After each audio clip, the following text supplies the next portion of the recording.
Welcome to another edition of the UTPA Baseball Show. I'm Danny Elizondo with the one and only Bronx head coach, Manny Mantrana. Hello, Coach, Danny. Good to be here. Nice to see you. Nice to see you after the road trip. You guys take 2 out of 3 from Utah Valley, and it all started with Sam Street on Friday night. Yeah, it was a good weekend, Danny. Anytime you have a conference weekend and you're on the road and you're able to take 2 out of 3 games, it's always a good weekend. And you're right, Sam. Sam does what Sam does on Friday night. Kept us in the game, gave us the win, and gave us a little bit of momentum going into Saturday with Blake English, which also did an outstanding job of throwing a shutout in 7 innings because of the 10-run rule. And then we had a chance to sweep on Sunday, and Alex Henson threw okay. We went into our bullpen, and unfortunately, our bullpen woes continue, and we weren't able to pull out the sweep. But again, on the road, 2 out of 3, whack play. It was a good weekend. How about Sam on Friday? 6th complete game of the season. Is there ever a time where you think, okay, we need to slow him down a bit, or anything like that, due to maybe his arm might get tired or something? Yeah, a lot of that goes into how he gets to the pitch count. If you kind of multiply 15 pitches times 9 innings, that's about 135. And it's not necessarily how many, Danny, but how he gets there. And he got there pretty smooth as far as his pitch by pitch total by innings. A couple innings there with like 10, 12 pitches. So he was strong at the end. And again, he's in great shape. We make sure that our pitchers are conditioned to go 9 innings, and Sam is able to do that consistently. Let me see if I got this correct, though. I saw in the box score that Alex Howe is catching. Yes, as you know, our sophomore catcher, our first-string catcher, Jacob Huckabee, was lost at the Oklahoma State series with a knee injury. Then we had Brandon Rauch come in, and he was doing a nice job for us behind the plate. And then on a midweek game against Incarnate Ward, he slid into third and hyperextended his throwing elbow, so he couldn't catch. And this was Tuesday. Brandon went to get an MRI on Wednesday afternoon. After the MRI, he called me and told me that he would be out for at least 10 days because he couldn't throw.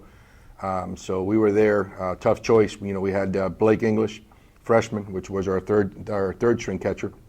But we knew bringing in Blake, it was going to take us a couple of years to get him to be where he needs to be. Good player, can hit a little bit, very good arm. So we made that decision to go with Alex. So basically, on the flight to Utah Thursday, we were sitting with Alex, teaching him the pitching system, the signs, and all that stuff. Alex caught during high school. Went to a junior college as a catcher, but caught very little in the fall, where they converted him to an outfielder. And he played outfield his freshman year, outfield his sophomore year at the junior college level. And with us, he played outfield pretty much the 2 years we've had him, except for last Friday, Saturday, and Sunday, where we brought him back to catch, and he did a very nice job for us. And you talk about being on the plane, teaching him the pitching system. How easy is it to pick it up that quick, or is that just a testament to the type of player that Alex is? He's a very smart player. He's bright. He's got like a 3.6, 3.7 in the classroom. So he's a very good student. Now that GPA sometimes doesn't translate into baseball IQ, as we both know. But in Alex's case, it does translate to baseball IQ. So he was able to, the entire trip, and then at the hotel. When we got there Thursday and Friday, we kept going over it, and he was able to internalize it. And throughout the weekend, he didn't have one pass ball. Did a good job with the signs. Did a good job with the pitchers. So we're very fortunate that he was able to catch for us, and again to win 2 out of 3 over at Utah Valley, which is a very good team.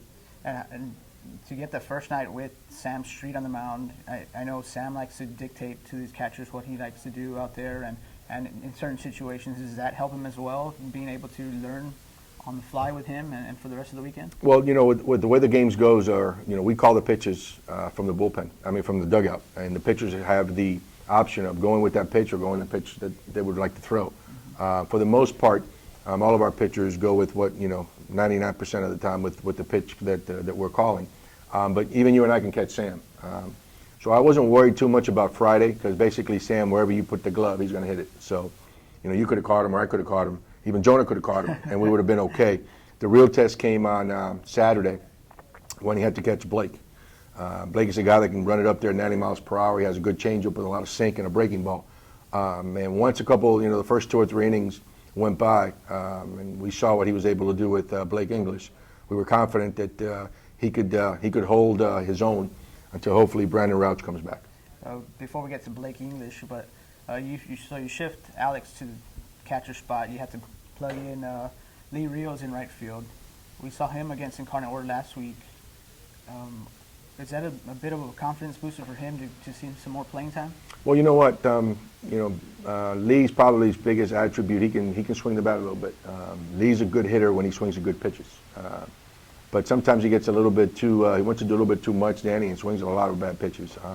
But moving Alex behind the plate, we had some decisions to make as far as who would be the right fielder. And again, we're not hitting very well. So we gave Lee the opportunity, and he did okay. He did okay over the weekend. Basically, the first couple games, he swung at a lot of bad pitches, got himself out the last game. But there's something that we've talked about with him, and hopefully he's able to understand that he's a very good hitter. When he is disciplined and patient, he waits for a good pitch to hit.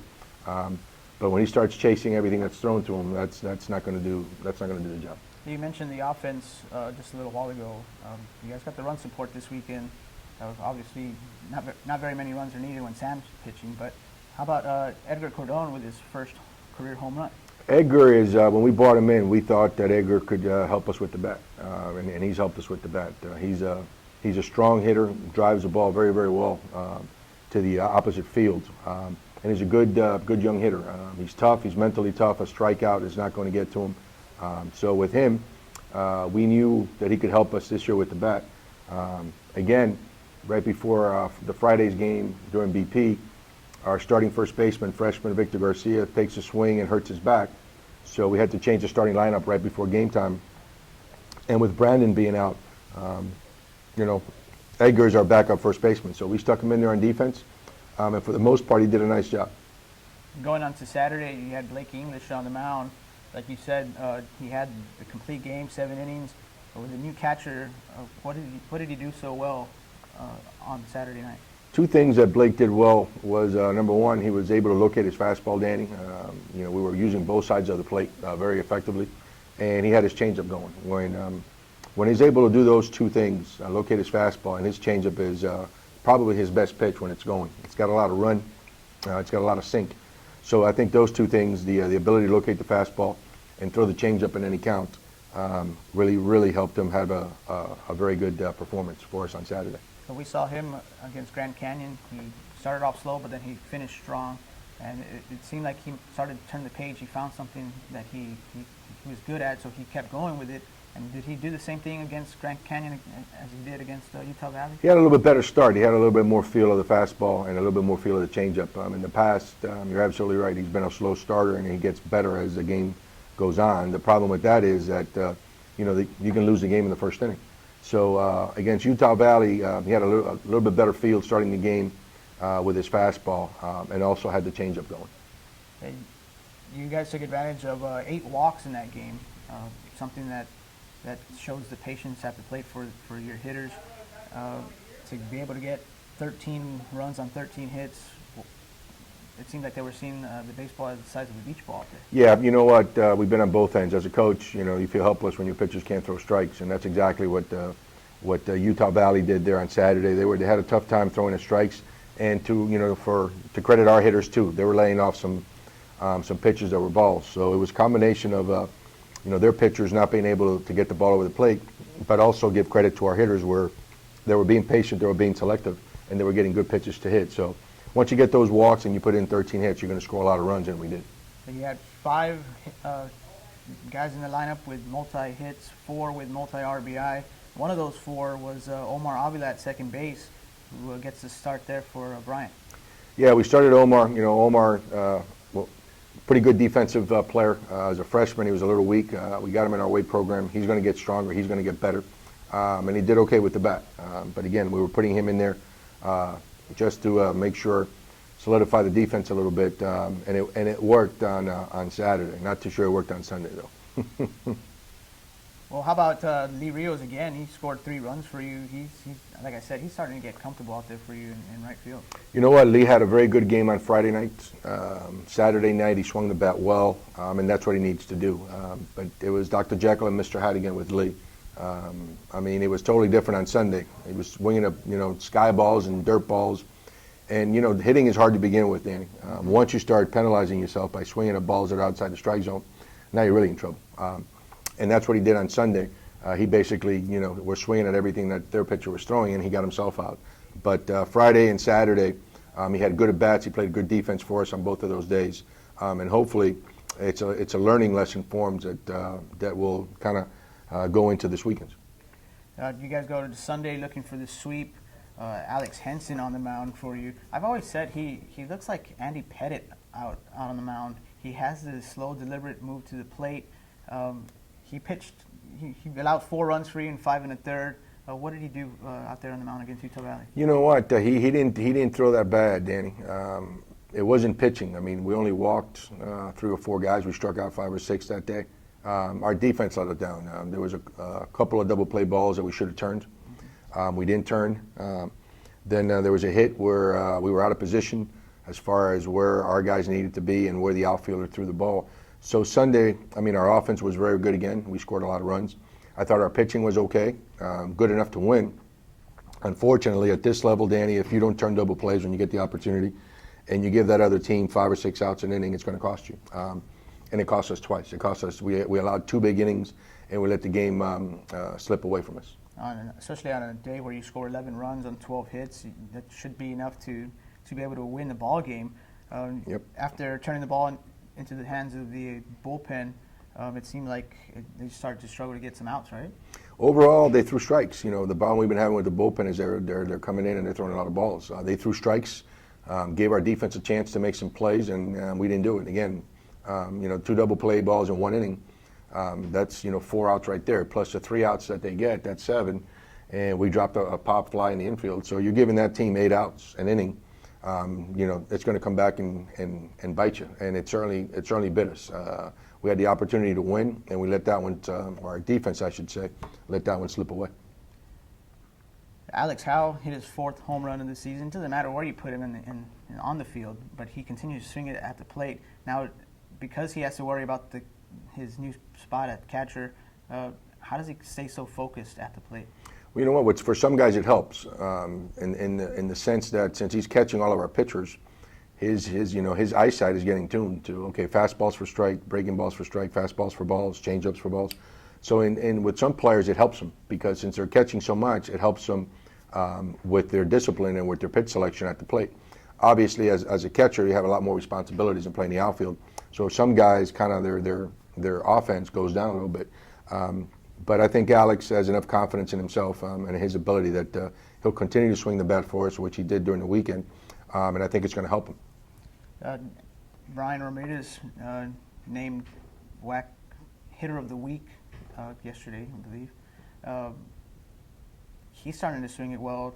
You had Alberto in the middle of the lineup with Alex Howe, and then you had Brian Ramirez. It's a good 1-2-3 punch right there in the middle of your lineup. Well, coming into the year, that's what we were hoping for. Alex has done a great job all year. He's been very consistent.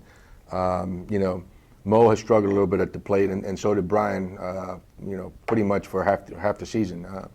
What made the difference this weekend for him was again pitch selection. If you want to hit, rule number 1 is you better get good pitches to hit. And he was just swinging at whatever they were throwing. So he got off to a slow start, picked it up a little bit this weekend, and hopefully he'll be able to get hot. And Morales will be able to get hot. And as you said, have that 3, 4, 5 guy in the middle of the lineup that they can't pitch around, because that's basically what they've been trying to do.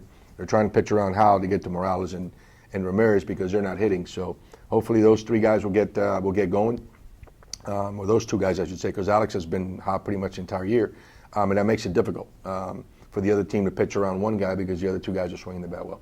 This weekend, you guys host Bakersfield.